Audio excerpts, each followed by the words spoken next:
I'm Herb Tobias, and I've been working on a project called the Steroidome, and so I'm going to give you a little bit of a historical perspective of it and why we're doing it and some of the newer things that we're working on.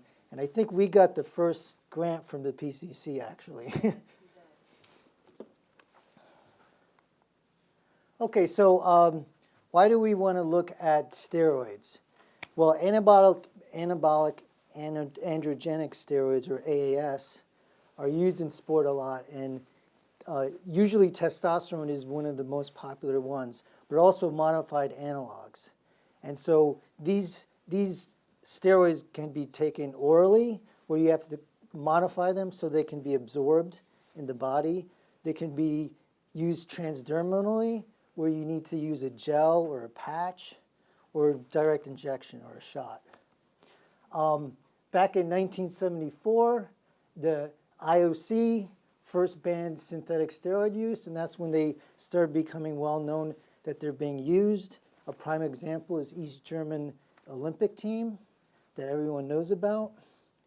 A couple of current or recent examples of well-known use or cases is Floyd Landis in 2006 won the Tour de France, and because he tested positive for synthetic testosterone, and then he contested those results.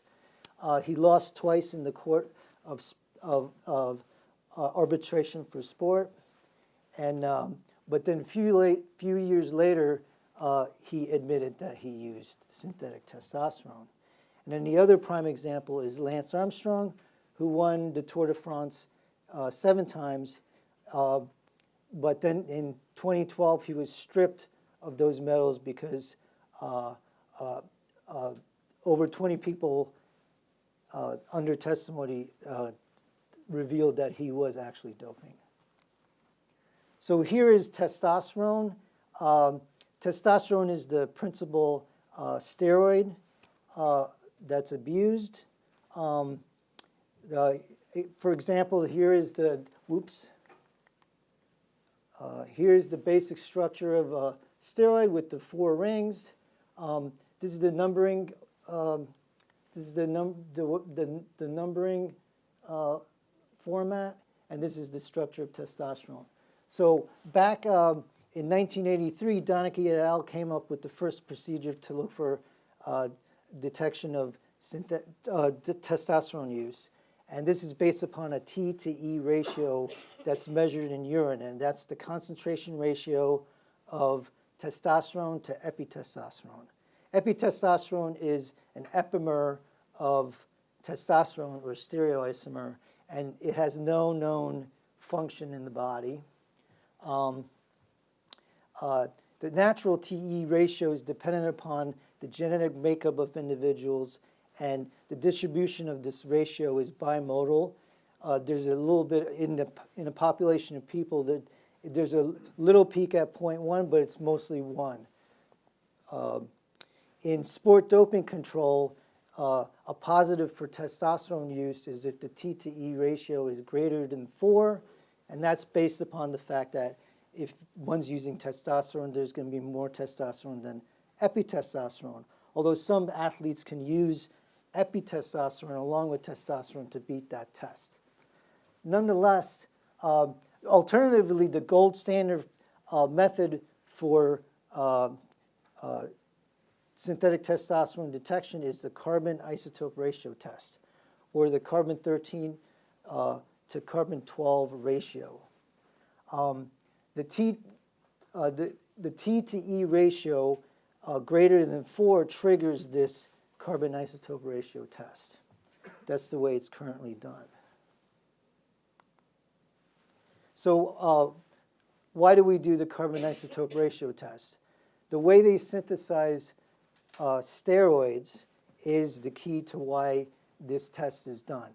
So basically there's kinetic isotope effects between C3 and C4 plants, which have different photosynthetic pathways.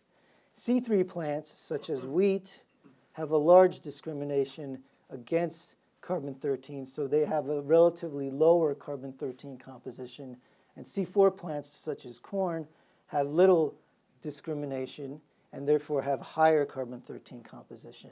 And this ratio, or CIR, carbon isotope ratio, of people reflects the proportions of C3 and C4 plants in the diet. And so there's a mixture of those ratios of carbon-13 to carbon-12, and they can vary in different parts of the world because of diet. And so the synthetic steroids are synthesized from phytosterols, and these are C3 plants such as yams and soybean. And of course, because they're on one side of the spectrum of isotope composition, they have different CIR than is naturally found in the body. So this is the basis of the test. So the synthetic testosterone that's made this way is different than that's what's in the body. And so exogenous testosterone doping can be detected by measuring the carbon isotope ratio of testosterone and some upstream and some downstream metabolites of steroids in urine. So basically, this is just a little cartoon of what's happening here. You take the exogenous steroid into the body, and this steroid will have some metabolites. The steroid itself, within the body, the isotope ratio will change because of the exogenous steroid, and then the metabolites will be affected as well. Anything that's not in the pathway won't be affected. So the unchanged steroids are called endogenous reference compounds because they reflect the isotope composition within the body. And then the ones that are changed are the target compounds because you can detect that change in those compounds. So basically, you look at a difference between these endogenous reference compounds and target compounds, and then you get an isotope composition difference. And then this difference, as far as being a positive, is dependent upon certain steroid pairs that are analyzed or looked at. And these values are expressed in units of parts per thousand or per mil, and it's basically a relative to a traceable primary standard. So the traditional technique to analyze for the carbon isotope ratio is the gas chromatography combustion isotope ratio mass spectrometer system, or GCCO-IRMS. Basically, this consists of injecting, say, a urine extract of steroids into a GC, or a gas chromatograph, where the solvent and steroids are separated. The solvent is diverted either by a valve or a backflush system, and then the steroids are sent through a combustion reactor. The solvent is diverted because it could deplete the effectiveness of the combustion reactor. This combustion reactor has a metal oxide in it at very high temperature, like 950 degrees Celsius. It combusts the steroids that are separated fully to CO2 and water. The water is removed so that the water doesn't affect the measurement of the isotope ratios. And then the carbon isotope, the CO2 isotopes are measured in an isotope ratio mass spectrometer, such as the C1302 and C1202. There's a little bit more isotope stuff going on there, but just simply put, that's what's measured, and then you get the carbon isotope ratio from that measurement. So an alternative technique, which we in the early days we were working on, is comprehensive two-dimensional gas chromatography coupled to IRMS, and so, or GC by GC, as it's called.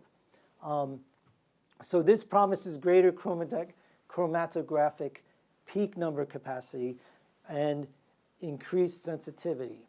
So this technique has been shown that thousands of compounds can be separated and detected using GC by GCMS.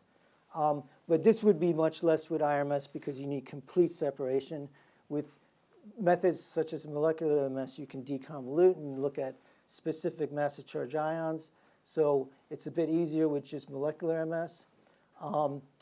Either way, this GC by GC employs two chromatographic columns with different properties, like polar versus nonpolar, where the first column is basically a normal GC column and separates in minutes, and the second GC column is a fast GC column where it separates in seconds. And this separates cryogenic slices from the first column. So the way it works is the first column separates compounds normally, and as the effluent comes through a modulator, it gets every few seconds it traps a few second plug of this effluent, and then gets released in a few milliseconds. And this is every 2 to 6 seconds, depending upon the technique. And then what you get is you get cryogenic plugs or slices of the effluent of GC1, and you get fast GC separations on the second column every few seconds. So this is a schematic of a prototype system we built a bunch of years ago. This includes a programmed temperature vaporizer, which removes the valve so that the important thing that I forgot to mention is this system requires careful plumbing to minimize peak broadening, which is important in the second column. So you're doing fast GC here, so you want as little peak broadening as possible. So that's why a lot of these changes are made. Combustion reactor is optimized to retain narrow separated peaks. So this is basically a tubular reactor that's optimized so that we get the sharp peak shapes. The IRMS data logger boards are changed so that the speed of the data acquisition is increased. And then in our system, we just had some trickle of oxygen bleeding through so that it keeps the combustion reactor fresh.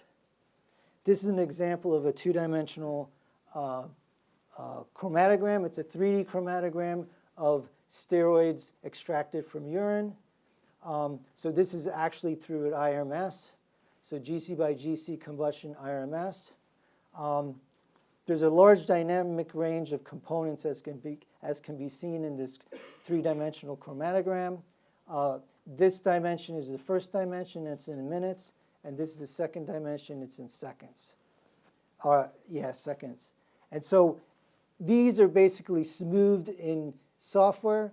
These 3D peaks were reconstructed from the slices that were done through the process. This was using ZOX software. Now I have to point out that any isotope ratio data we got was not acquired through this ZOX software. There is no software to do this right now for IRMS. This is just for illustration purposes.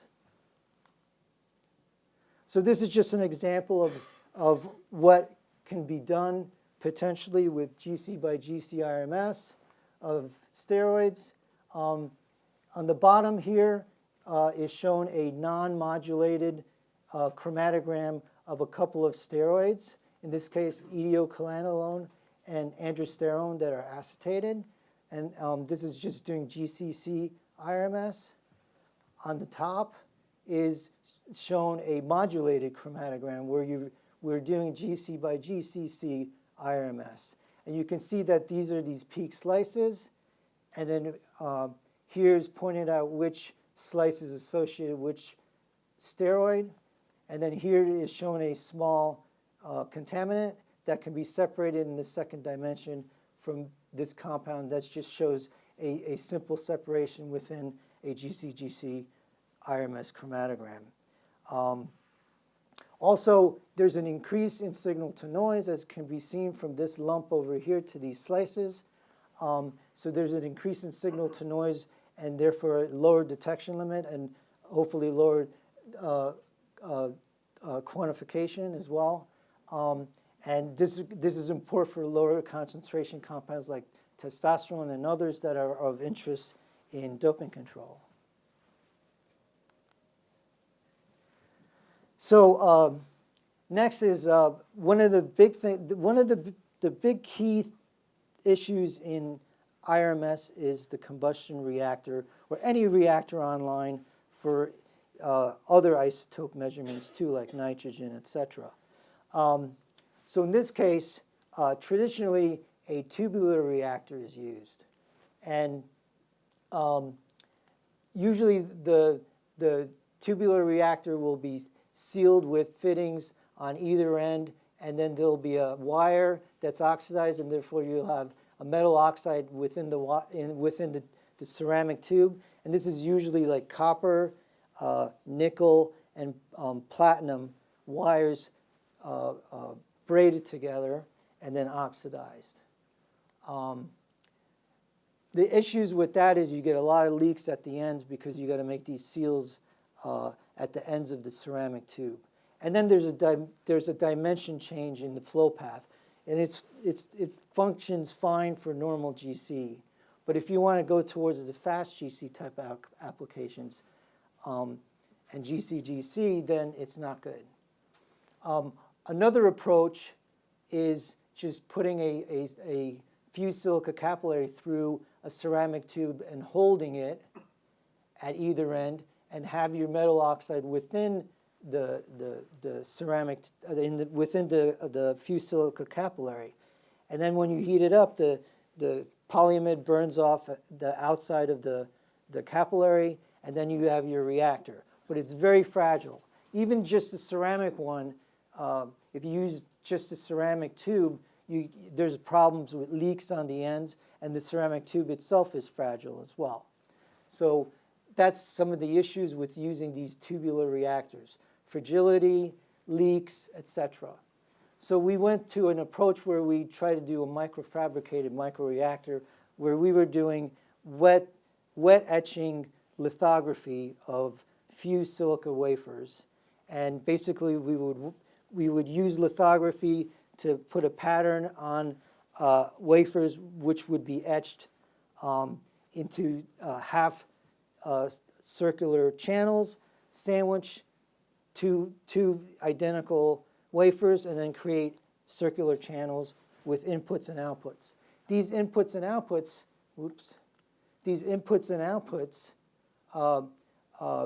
this is where we had a problem where it was difficult to make a hermetic seal at high temperatures. They work fine at temperatures where you don't need to heat them up at high temperatures. So natural gases such as methane and ethane we could do, but once we wanted to go up to steroids, these seals need to be hermetic, and they just fail. So there may be a way to do it, but we couldn't figure that out. So the next step was partnering with a small company called Activated Research Company, and they're just outside here if you want to talk to them. An arc reactor is, partnering with them, we developed an isotope low temperature catalytic combustion reactor. So they have a system where they can do combustion using a catalytic reactor at lower temperatures than the 950 degrees Celsius temperatures that are required for this and for this if we want to do steroids. And so that temperature is, we can go down to 620 degrees Celsius combustion with this oxidation catalyst. And so you just replace these tubular reactors with this arc reactor within the system. So what we did was, doing normal GC, for the first time we demonstrated that novel combustion schemes enable operation at lower temperatures using this arc reactor. So this is an alternative approach that we have data that shows it's comparable to the high temperature technique and yields similar to same isotope ratio data as the normal GCC-IRMS that's traditionally used. And we're currently advancing the arc to retain sharper peaks towards the fast GC and GC techniques. For example, we went through a few iterations of arc reactors towards this goal. We began with if we inject carbon dioxide or methane through the reactor, we get broadening of, like in an original setup, we get broadening of less than 3 seconds, full width half max.